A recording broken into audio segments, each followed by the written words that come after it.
Hi, I'm Captain Andrea. I'm Commander Matthew. And welcome to TREKBACK Tuesday. This is the show that explores time and space to seek out new toys and old merchandise from across the Star Trek universe. And today, we're visiting our very favorite lost crew in the Delta Quadrant. We're continuing our look at the very first line of Star Trek Voyager toys from Playmates in 1995. This time around, we've got Tuvok with us. Once again, the packaging is identical to every other Star Trek Voyager figure we've looked at so far, and we will continue to look at in the future. Okay. We've got the trading card as well, which we've noticed as we've gone through this series, is that the trading card bios tend to always be better than what's actually on the back of the packaging. Yes, by far. Speaking of, let's take a look at how terrible that bio is. Before we get to the bio, on the back you have a breakdown of who's in the first wave, you have a breakdown of the accessories, and in that bio, it not much, just says how Tuvok is, Janeway's number 2, breaks down who he is a little bit, and then in a weird twist, they actually point out that he likes plumic soup and reading by himself. I don't really think I've seen in other bios them saying what someone's likes are. It's like a dating profile for Tuvok. Yeah, but he's been married for 67 years, which they also mention. Well, in space, no one can hear you scream. So as I mentioned, though, with the bios, they're pretty much very surface level at best. Yes. My theory is that they basically made this entire series of figures and printed out the packaging labels by only watching the pilot episode. I believe that. Whereas with the trading card, which you can see through the moldy packaging on the front here, those bios have been typically better, so I feel like they had a little more time, a little more information when they made those bios for those cards. I could see that being, that sounds reasonable. We'll test that theory in a moment. Yes.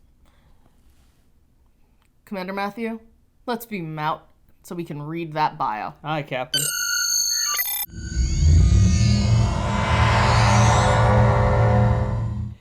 Tuvok is on the bridge, Captain. So let's take a look at Tuvok. Sorry, the security officer of the Voyager ship.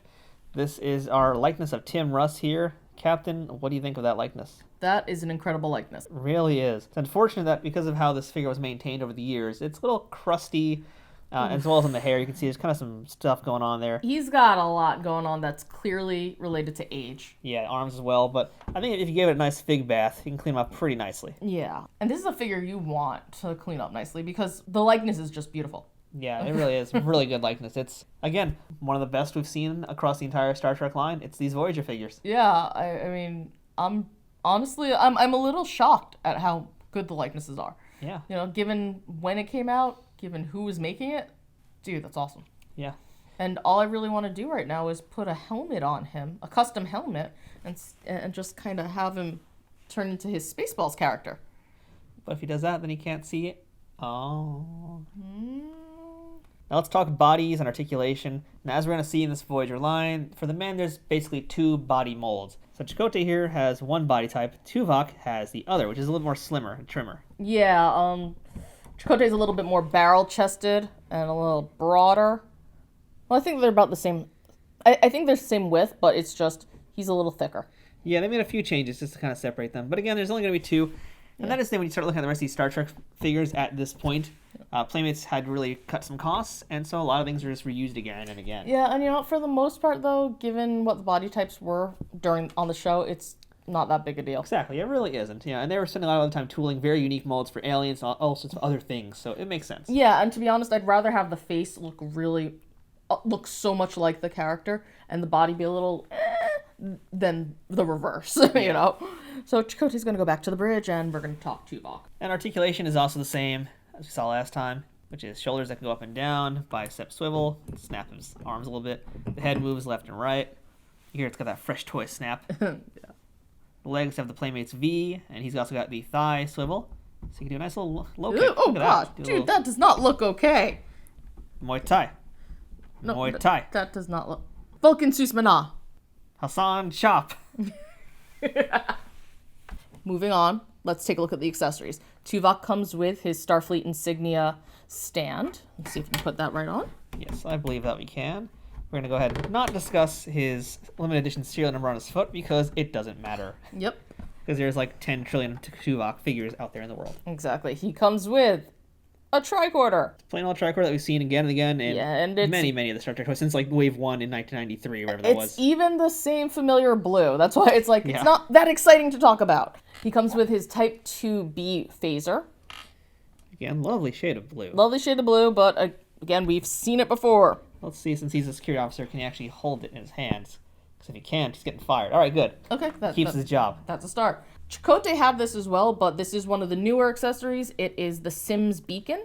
We might be seeing that a lot, I think, also. Oh, that a lot of makes these it accessories sad. are going to be recycled again and again in these toys. But I like that this is a different one for this line. Yeah, you know? yeah. It It's something looks, they used a lot in the first season. yeah, and it looks really good, to be honest. Yeah. I mean, it's got some great detail work, which is a shame because it's only this one blue color. And now we have the best accessory of them all for him. He comes with a compression rifle. So I think this is the first time we've gotten a compression phaser rifle in this line. And I don't know how he's going to exactly be able to hold it, but we can kind of fake it a little bit. I'm going to just Let's fake it go like with that. that. So it actually looks pretty decent like this. Oh, I'm that okay looks with really that. cool. Yeah. Well, not so much. Oh, thanks a lot, Tuvok. You disappoint us.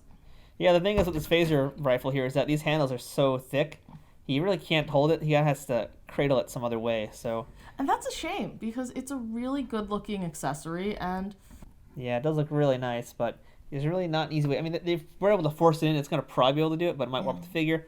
I don't feel like risking it. And the fact that it's not just going in right away, that's a problem. But again, it's like you have this smaller handled accessories to begin with, and this one's so fat. It's like, what do you do? What do you prioritize when you make this toy? yeah, but also it's just, I mean, he was struggling to get the phaser in too.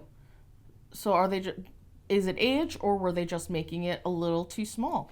I think they just made it a little too small, which is funny because most action figures in the 90s, usually the hands were much bigger to hold all the accessories. That's just a general rule of thumb when you were making toys back then. So they were just going the opposite direction and failing just a little bit. Yeah, it's unfortunate because it's a really nice looking piece. I mean, yeah. Yeah. And it's the first time we're seeing it. It won't be the last time we see this either. But it's a good-looking piece. It really is. And finally, we have his trading card. Which has a lovely photo of Tim Russ. You can really see that likeness. And the back. Again, yes, it does have a good bio, but I wouldn't say it's necessarily that much better. No. It's definitely more concise, though. And so it's amazing what they can accomplish with a lot less sentences than what the back of the Playmates toy has. Yeah, but they both agree Tuvok likes reading. Yeah, we can all agree on that fact. Wow. But let's turn that around for a second. I want people to just see. So that's Tim Russ. This looks like a young version of Tim Russ, which I find really amusing because he just looks very young, and like this is early Tuvok. This is battle-hardened Tuvok. Yeah, maybe. If you've been looking at our other videos, you'll know that we acquired a bridge set from Triple Fiction Productions. So all we can do is add Tuvok and see how this looks. We have Captain Janeway. We have good old Chakotay with his man-spreading legs and manning the other little console. Down goes Chakotay. Jeez, Chakotay. Come on, man. And taking position is Tuvok.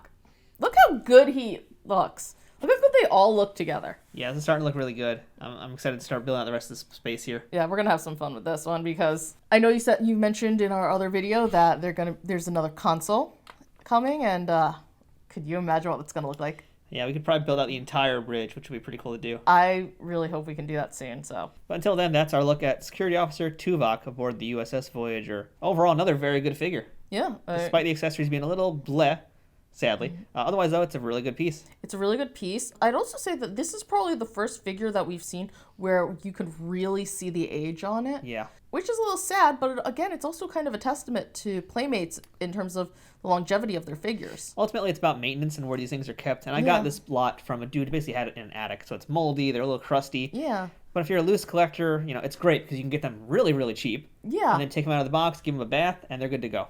It's testament to how well Playmates made their figures, and the quality that they put in it. So with that, I'm Captain Andrea, I'm Commander Matthew. and this has been Trek Back Tuesday. And until next time, live long and buy toys.